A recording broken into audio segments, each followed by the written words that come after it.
নির্বাচনে বিরাট বিজয় পেয়ে স্বভাবতই আনন্দে আত্মহারা বিএনপি। 17 বছরের না পাওয়ার আক্ষেপ, বঞ্চনা, হাহাকারের সমুদ্র যেন ভরে উঠছে পূর্ণতায়।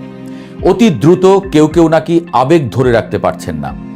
অভিযোগ আসছে জয়ী প্রার্থীরা হামলে পড়ছে পরাজিত প্রার্থীর ঘাড়ে।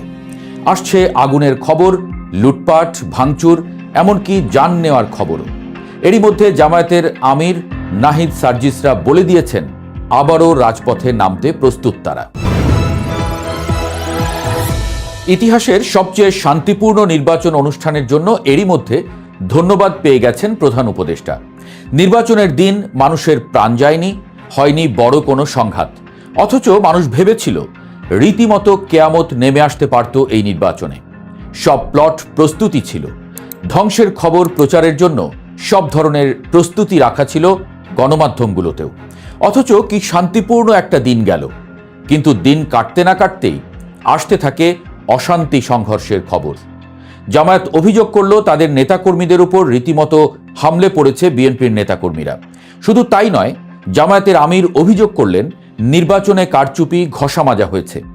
হুমকি দিলেন যদি এসব অনিয়ম এবং হামলার বিচার বা প্রতিকার না পাওয়া যায় এবং তাদের বাধ্য করা হয়, তবে তারা রাজপথে নামতে বাধ্য হবেন। আমাদেরকে যদি বাধ্য করা হয় তাহলে রাজপথেও আমরা নামব। শুধু জামায়াতের আমিরই নন, এমন কথা শোনা গেল জামায়াত জোটের অন্যতম দল এনসিপির প্রধান নেতা নাহিদ ইসলাম সার্জিসদের কণ্ঠেও। তারা বললেন বিপ্লবের পর যে আকাঙ্ক্ষা নিয়ে মানুষ রাস্তায় নেমেছিল, সেই আকাঙ্ক্ষাকে ধূলিসাৎ হতে দেওয়া হবে না। সার্জিস আলম তো সরাসরি বলে দিলেন যারা বিজয়ী হয়ে নব্য স্বৈরাচার হওয়ার স্বপ্ন দেখছেন তাদের সেই সুযোগ দেয়া হবে না। প্রয়োজনে কাল থেকেই আবার রাজপথ হবে তাদের ঠিকানা। এখন তারা আরেকটা স্বৈরাচার কায়েম করবে, নব্য স্বৈরাচার হবে। কিন্তু আমরা আমাদের জায়গা থেকে স্পষ্ট করে একটা কথা বলতে চাই, প্রয়োজন হলে আমরা কালকে থেকে আবার রাজপথে নামবো। পঞ্চগড়ের গুঞ্জরমারি বাজারে জামায়াত নেতার বাড়িতে হামলার পর সার্জিসের এই রণংদেহী মূর্তি বলে দিচ্ছে পানি অনেক দূর গড়িয়েছে। ছাত্র জনতার অভ্যুত্থানের দুই কারিগর নাহিদ ও সার্জিস এখন স্পষ্টতই বিএনপির বিপরীতে অবস্থান নিচ্ছেন। তাদের অভিযোগ আওয়ামী লীগ যেভাবে ভোট ডাকাতি করত, ঠিক সেই কায়দায় কেন্দ্র দখল আর রেজাল্ট শিট ঘষামাজা করে 11 দলীয় জোটের নিশ্চিত বিজয় ছিনিয়ে নেওয়া হয়েছে। বিশেষ করে মাওলানা মামুনুল হক, ঢাকা 8 এবং জামায়াতের সেক্রেটারি জেনারেলের আসনের ফলাফল নিয়ে যে নাটক হয়েছে তা মেনে নিতে পারছেন না তারা।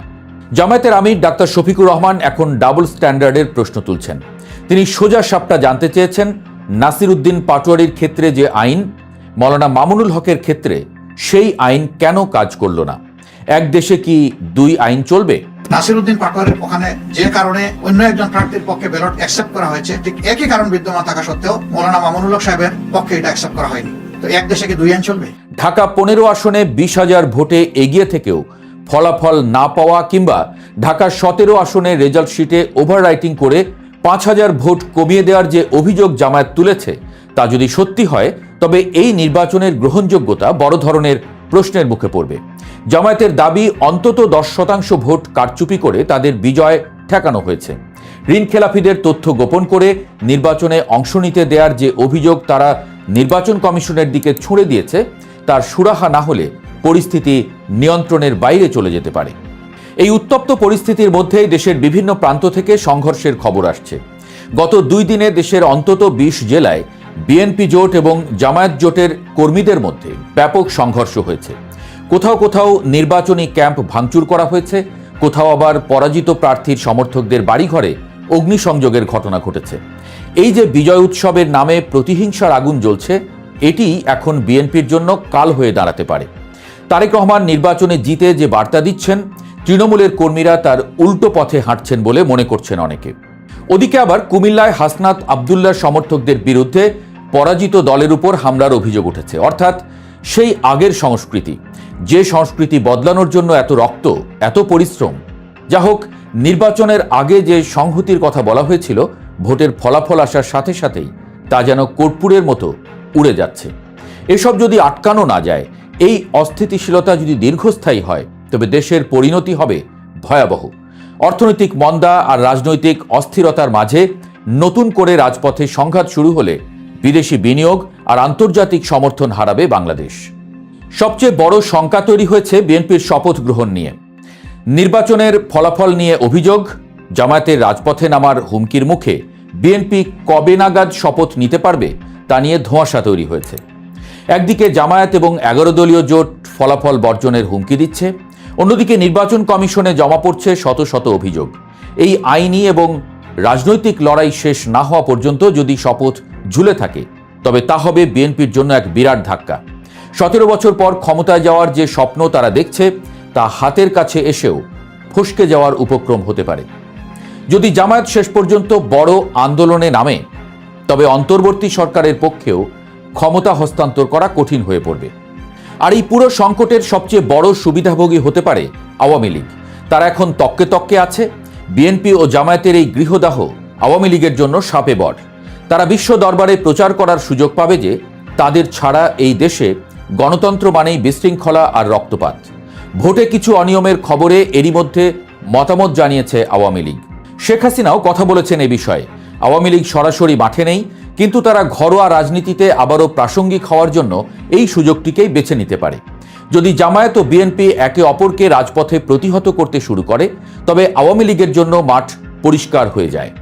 বিএনপি চেয়ারম্যান তারেক রহমান হয়তো ভেবেছিলেন নির্বাচনের বৈতরণী পার হয়ে গেলেই তিনি নাকে তেল দিয়ে নিশ্চিন্তে দেশ পরিচালনা করবেন, কিন্তু বর্তমান পরিস্থিতি বলছে ভিন্ন কথা। জামায়াতের এই রণহুঙ্কার আর আন্দোলনের আলটিমেটাম তার জন্য অশনি সংকেত। তিনি যদি তৃণমূলের এই প্রতিহিংসা দমাতে না পারেন এবং জামায়াতের তোলা কারচুপির অভিযোগগুলো গুরুত্ব দিয়ে না দেখেন তবে তাকে এক অস্থির শাসনকাল মোকাবেলা করতে হবে। রাজপথ যার দখলে থাকে রাজনীতি শেষ পর্যন্ত তার হাতেই যায়, এটাই বাংলাদেশের ইতিহাস। জামায়াত ও তার ছাত্রনেতারা যদি আবারও রাজপথে নামে তবে সেই উত্তাল ঢেউ সামলানো বিএনপির জন্য কঠিন হয়ে পড়বে।